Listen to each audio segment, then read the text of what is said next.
Student अब हम शुरू कर रहे हैं जो हमारा उत्तराखंड का पंचायती राज प्रणाली है।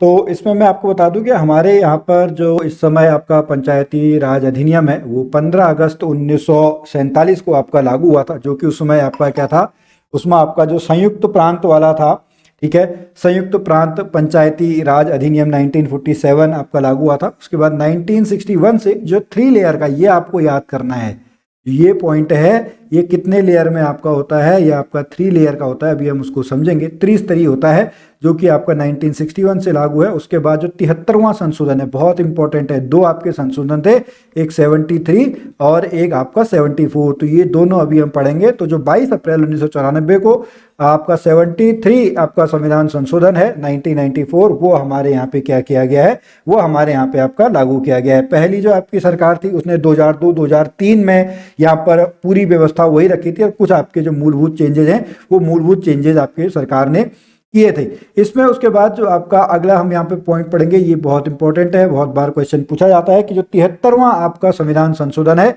ये आपका किससे संबंधित है। तो जो 73वां आपका संविधान संशोधन है ये ग्रामीण क्षेत्रों में पंचायती राज से आपका क्या है, ग्रामीण क्षेत्रों में पंचायती राज से संबंधित है। इससे 3 जो आपके संवैधानिक संस्थाएं हैं उसका आपका जन्म होता है। सबसे पहले आपका होता है राज्य चुनाव आयोग का, राज्य वित्त आयोग का और जिला योजना समितियों, इसका आपका क्या होता है, जन्म होता है। फिर 74वां कौन सा होता है, 74वां आपका शहरी क्षेत्रों से आपका जो स्थानीय इकाई है।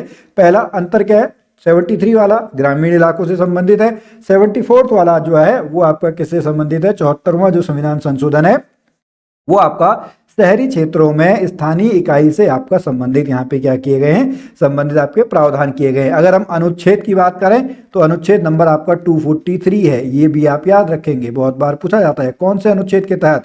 तो अनुच्छेद आपका 243 है, 243, इसके अंतर्गत आपका पंचायती राज की आपकी क्या की गई है, पंचायती राज की आपकी बात की गई है। अब जो मैंने आपको शुरू में कहा था आप याद रखेंगे, तो जो आपका 3 लेयर वाला सिस्टम है, 3 स्तरीय सिस्टम है, हमारे वहाँ की जो आपका बेसिक है उत्तराखंड का स्वशासन जो ढांचा है उसमें आपका क्या है, एक ये आपका 3 लेयर का है। यहाँ पे आप देख रहे होंगे, देखिए 1 लेयर 2 लेयर 3 लेयर, ऐसी नगरों में आपका है 3 लेयर। तो ये 3 लेयर की आपकी 3 स्तर की आपकी बनावट है। इसमें आपका क्या होता है, डायरेक्ट चुनाव होता है, प्रत्यक्ष आपका चुनाव होता है।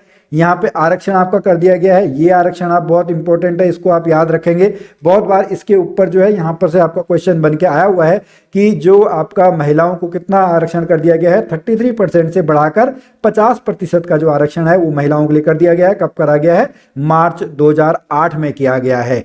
तो ये क्वेश्चन आपका बन के आपका पहले आ चुका है। और उसके बाद आपका जो यहाँ पे राज्य चुनाव आयुक्त है, निर्वाचन निकाय है, इसका आपका गठन होता है।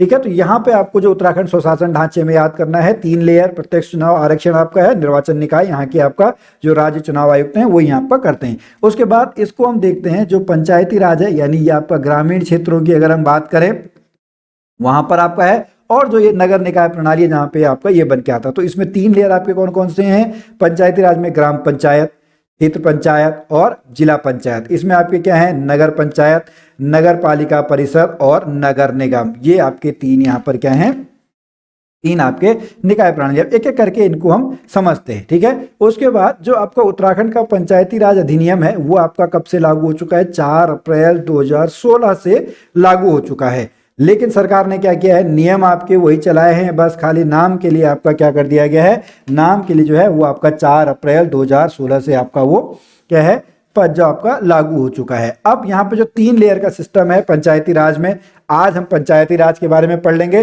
कल जब हम नेक्स्ट लेक्चर में पढ़ेंगे तो हम वहां पर आपका नगर निकाय प्रणाली है, नगर निकाय प्रणाली को हम पढ़ लेंगे। तो 3 लेयर की आपकी है, विलेज गांव के लेवल की, ब्लॉक के लेवल की और डिस्ट्रिक्ट के लेवल की। तो अब सबसे ऊंचे वाले से चलते हैं हम, जिला पंचायत से चलते हैं। जिला पंचायत जो है इन तीनों में सबसे शीर्ष पर होता है, सबसे ऊंचा जो स्थान है वो आपका जिला पंचायत का है। इसको हम 2 भागों में डिवाइड करते हैं। एक आपका जो इस साइड है, ये आपके जो इधर वाले हैं ये आपके इलेक्टेड पर्सन्स होते हैं, और इधर ये जो आपके नौकरी कर रहे हैं जिनको आपका इंटरव्यू वगैरह के थ्रू जो है वो यहाँ पर आपका लगे रहते हैं। तो जिला पंचायत जो है यहाँ पर अगर हम बात करें तो इसके सदस्यों का चुनाव जो ये हैं इधर वाले, ठीक है। इसके सदस्यों का चुनाव आपका होता है, जितने भी यहाँ पे वयस्क लोग हैं जो 18 साल से ऊपर हैं उनका आपका होता है। इनका जो सबसे बड़ा आपका अधिकारी होता है, मतलब वो कौन होता है, वो आपका जिला पंचायत अध्यक्ष, आपका फिर जिला पंचायत उपाध्यक्ष और पंचायत सदस्य। तो हम लोग जो चुनते हैं, हम लोग चुनते हैं आपके पंचायत सदस्यों को। हम किसको चुनते हैं, हम आपके पंचायत सदस्यों को चुनते हैं, और वो पंचायत सदस्य अपने में से जिला पंचायत उपाध्यक्ष को और जिला पंचायत अध्यक्ष को आपका चुनते हैं। अब हम लेफ्ट साइड की बात करें तो लेफ्ट साइड में जो इसका सचिव है वो आपका कौन होता है, जो सीडीओ होता है, जिला विकास अधिकारी जो होते हैं, मुख्य विकास अधिकारी, ठीक है, पंचायती राज अधिकारी, वो इसके आपके सचिव होते हैं। उसके अंडर में आपके जिला पंचायती राज अधिकारी, अपर मुख्य अधिकारी, लेखाधिकारी, अभियंता, जो आपके इंजीनियर्स वगैरह हैं, ठीक है, वहां पर ही होते हैं। हालांकि इनकी समितियां भी होती हैं, उन समितियों को जो है वो समितियां हम आपका बाद में पढ़ेंगे। तो इस तरीके से आपका जो है वो जिला पंचायत वाला पार्ट होता है, ठीक है। यहां से इन पॉइंटों को आप एक एक करके जो है इन पॉइंटों को आप नोट कर लेंगे, ठीक है। और इनकी जो आपकी कार्रवाई है उसमें कौन कौन भाग ले सकता है, कौन भाग नहीं ले सकता है, ये आप देख लेंगे। उसके बाद नेक्स्ट हम चलते हैं जो हमारा ब्लॉक लेवल पे आता है। किस लेवल पे आता है, जो हमारा ब्लॉक के लेवल की हम बात करें।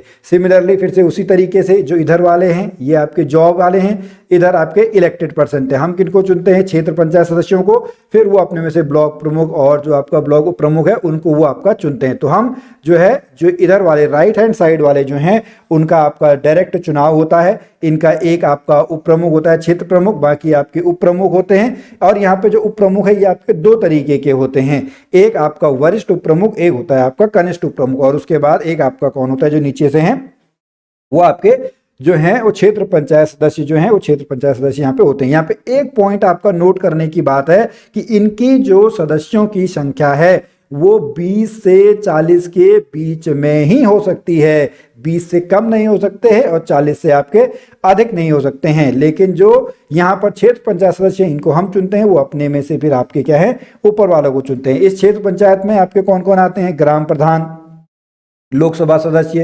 राज्यसभा सदस्य, राज्य विधानसभा सदस्य, क्षेत्र पंचायत के पदेन ये क्या होते हैं आपके सदस्य होते हैं। लेकिन ये अविश्वास प्रस्ताव पर क्या है, अविश्वास प्रस्ताव पर आपका मत नहीं दे सकते हैं। इनके जो आपके अब जॉब वाली साइड से देखें तो जो बीडीओ है, ब्लॉक डेवलपमेंट ऑफिसर, वो आपका जो है वो आपका सबसे यहाँ पे सचिव होता है। इस पंचायत का जो सचिव होता है वो आपका बीडीओ लेवल का होता है। इसकी भी आपकी जो है वो 6 सदस्य 6 समितियां आपकी होती हैं। ये किस किस के बीच में काम करता है, जो ब्लॉक वाला है ये आपका जिला और ग्राम, जिला और ग्राम के बीच में जो काम करता है वो आपका ब्लॉक लेवल का है। ओके, चलिए ये हमने पढ़ लिया। उसके बाद हम पढ़ रहे हैं आपका जो राज्य में ग्राम पंचायत का जो है, ग्राम पंचायत का लेवल किस तरीके से होता है। यहाँ पर जो है ये लेवल में जो त्रिस्तरीय वाले में सबसे नीचे आपका पॉइंट होता है जहाँ पे आपका ग्राम पंचायत सदस्य, उप ग्राम प्रधान और आपके कौन आते हैं, ग्राम प्रधान आते हैं। अब यहाँ पर अगर हम बात करें ग्राम पंचायत के लिए, अगर हम पर्वतीय क्षेत्रों में बात करें तो 500 और मैदानी क्षेत्रों की बात करें तो 1000 से जो है कम से कम इतनी जनसंख्या होनी चाहिए और 10,000 के बीच में आपकी होनी चाहिए।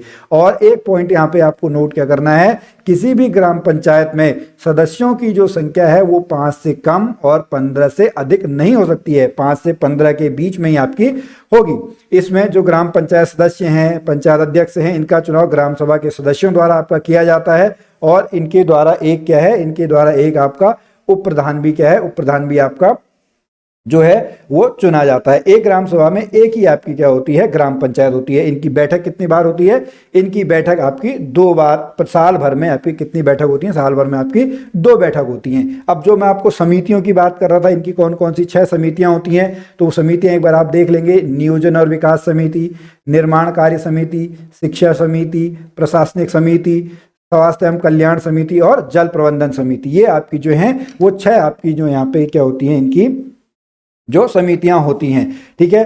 इन सभी का जितना अभिलेख है वो किसके पास होते हैं, आपके ग्राम प्रधान के पास होते हैं। और सचिव की जो नियुक्ति है वो ग्राम पंचायत द्वारा ही आपकी क्या की जाती है, ग्राम पंचायत के द्वारा ही आपकी की जाती है, ठीक है। और यहाँ तक अगर हम बात करें तो जो न्याय पंचायतें हैं वो 500 रुपये से कम तक की जो सुनवाई है उसकी केवल उतने के मामलों की आपकी सुनवाई कर सकती है, ठीक है। कहते हैं कि इनको दंड देने का अधिकार है, लेकिन ये जेल वगैरह आपका जो है वो नहीं भेज सकते हैं, ठीक है स्टूडेंट। तो यहाँ तक हमने आपका पढ़ लिया।